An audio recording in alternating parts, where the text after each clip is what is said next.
Aaron Dykes here for Infowars.com. We've got to ask ourselves, why are the feds preparing for a war against Americans? Why have they bought now more than 2 billion bullets, all kinds of arms and ammunition, and now more than 2,700 tanks to patrol in America and keep order? We're told it's because they love us. We're told it's to keep the peace and to increase safety. But of course, we also know from Army documents, from Homeland Security reports, and a lot of other information that it's really to occupy America and prepare for a civil unrest and a total economic collapse that will include gun confiscation. Gun confiscation is exactly what happened during the state of emergency following Hurricane Katrina in New Orleans. Now, the founders who set up the Constitution and Bill of Rights did not want a standing army because they knew history and they knew that over and over again, that's how power corrupts and takes over societies. At the same time, they were concerned about historical examples like the Shays Rebellion that happened after the years of the Revolution, but before the Constitution, where soldiers who weren't paid formed mobs to try to take over the government. So they put in the possibility for the army to be used domestically for only one purpose, and that's to put down insurrections. This was strengthened through things like Posse Comitatus from 1878, strictly forbidding military from working with police or doing domestic operations. But that has whittled away in recent years, and there's been a concerted effort to do away with Posse Comitatus altogether and to take away the state's power over troops and National Guards and put all the power in the hands of the feds, Homeland Security, and the Department of Defense. We've of course seen how the military has been drilling, preparing, and training to take on Americans, put them in internment camps, and otherwise occupy the domestic sphere of society. Alex documented it as early as his Police State 2000 film and in many of his other films. Here's a short clip where Americans come to checkpoints and beg for help from the military.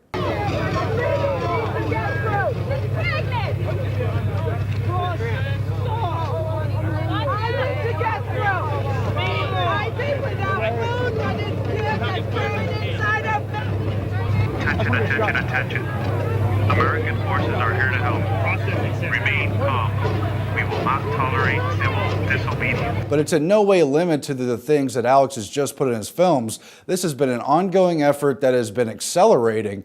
David Knight did a special report just a few weeks ago documenting only a few of the recent urban warfare drills, many of which included helicopters firing simulated live rounds over major American cities. They include Houston, Miami, Minneapolis, St. Louis, Chicago, Los Angeles, and other locales.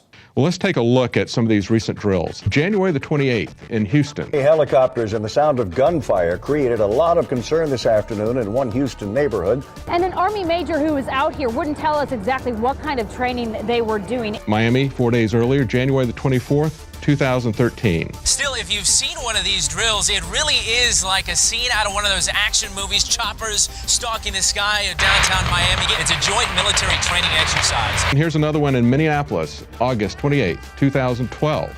If you see military helicopters flying low over Minneapolis, do not be alarmed. They are training in an urban environment. Here's another one, St. Louis, July 3rd, 2012. It's a military mission in North St. Louis. Heavily armored vehicles are rolling into town, and while they come in peace, there are all kinds of rumors about why they are here. Chicago, April 17, 2012. A pretty scary scene along the Chicago River turns out to be a military training exercise. Los Angeles in January the 26th, 2012. Special military operation forces in conjunction with the LAPD conducting some military maneuvers. Of course, in the 2010 film Police State 4, The Rise of FEMA, Rob Dew, Alex Jones, and the other filmmakers covered the example of Arcadia, Iowa, where the National Guard practiced cordon and search drills in neighborhoods to specifically take on gun dealers to find, quote, weapons caches. And Alex interviewed the officer who was in charge of the drill. They were admittedly doing it for domestic purposes inside the United States, and we should really ask ourselves why. It says in this article, going door to door asking if they could search homes looking for weapons. It's actually a planned training event to provide our soldiers with greater proficiency at what we call cordon and search. which is a mission that, just for a little background, we've deployed nearly 13,000 members of the Iowa National Guard in the global war on terror, and then actually search for caches of weapons or other kinds of contraband which could harm American forces and other like Fallujah, what we saw in Fallujah. Mm-hmm. Correct. And then you have manuals like FM 3-39.40 specifically about internment and resettlement, and they include the presence of PSYOP officers to win over the support of the American people and, of course, to deal with dissidents. And this happens throughout history every time an oppressive power takes over. The Nazis, of course, didn't only come in with a strong military force. They first sent in what equates to PSYOP officers, psychological operators, who tried to win over public support. They offered children candy. They told them they were there to help. They did friendly public events. And we see this playing out again in American society, unfortunately, where National Guard military troops who aren't supposed to operate domestically are operating outside of their role, but in benign ways at innocuous events to win over public support. And this too has been accelerating. Just in recent weeks, Alex has been to the Texas Independence Day celebration at Washington on the Brazos here in Texas. National Guard troops were present to conduct and operate traffic. He was at the Burger Center where National Guard and Texas Guard troops were operating. I went to the Kite Festival this weekend, and that footage is coming up in this report in just a few moments, where the Texas State Guard were operating the shuttle buses. We've also seen the National Guard working with police at events like the Kentucky Derby and other special events, including even high school sporting events. The Kentucky National Guard was part of the massive security force required for this weekend's Kentucky Derby. Now, the troops took care of crowd and traffic control, provided 3 choppers and crews for aviation support. All of this seems not particularly alarming until you look at the fact that they're ramping up, they're conditioning the public to accept the military in domestic roles where they never should be operating. Again, none of this is against individual members of the military or guard units. In fact, many of them are waking up in greater numbers and at a faster rate than the general public. And of course, we need them on our side. But who gives the orders and who will control that structure in the event of a crisis? We just had on the Alex Jones radio show today Philip Zimbardo, who ran the Stanford prison experiment and who played off the findings of the Milgram experiment, where they study how good people or ordinary people in society can do evil things when they're put in certain situations. Here now is footage from the 84th annual Austin Kite Festival, where guard units are shuttling Americans onto buses just to get them back and forth from a friendly outdoor event. But ask yourself, what would happen if it wasn't a regular event, but if it was orders to send Americans to a FEMA camp? Happy children, families, couples, a sunny day in early spring, all over a park in Austin.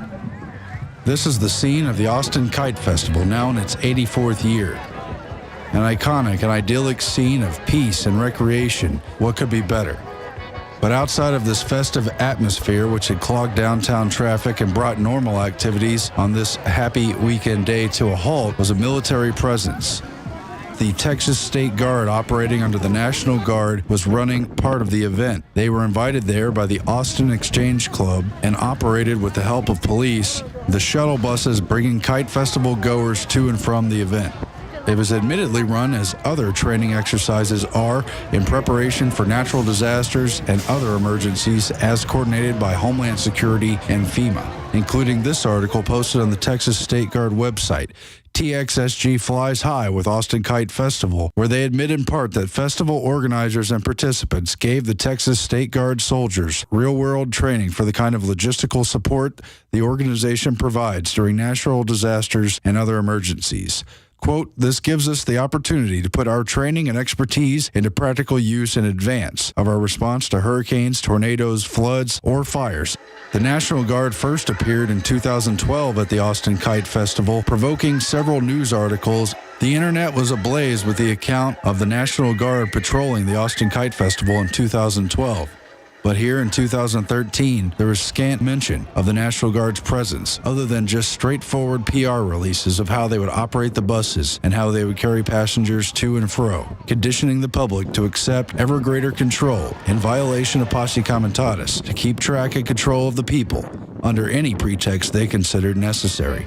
Homeland Security and FEMA have made big preparations, not only for natural disasters, but also for civil unrest or declared national emergencies. And their training exercises have routinely included the very functions that these National Guard members were carrying out during this kite festival, where they would line up the public and keep track of them as they were loaded onto buses. In 2011, InfoWars reporters traveled to Denver, Colorado to cover an exercise run by Homeland Security and FEMA, where various terror scenarios and school shooter scenarios prompted school buses to load children and take them to sports stadiums. Contingency plans for natural disasters and other emergencies have included in states like Texas and New Jersey RFID wristbands, where members of the population would be tracked and tagged upon entering buses and throughout their stay at emergency centers, like the one used by FEMA during Hurricane Katrina at the Superdome, where the public was not protected but instead subjected to a laboratory of martial law conditions. While there is no sign of this kind of disaster at the Austin Kite Festival, I guess it's good that military and police were there to keep order. I actually captured a very dangerous individual on this camera, seen here at a young age in a stroller, using a terrorist weapon, the bubble gun. As Americans interested in upholding the Constitution and protecting our individual and state rights, we have to ask ourselves why good military personnel and troops are being used to, quote, help in what seems like innocuous public events, festivals, sporting events. Well, they're trying to acclimate us to greater and greater military presence so that when the feds take over in what is a premeditated economic collapse, we'll accept them as our saviors and not think twice about going along with what is a total destruction of our American culture, society, and laws. Signing off for Infowars.com.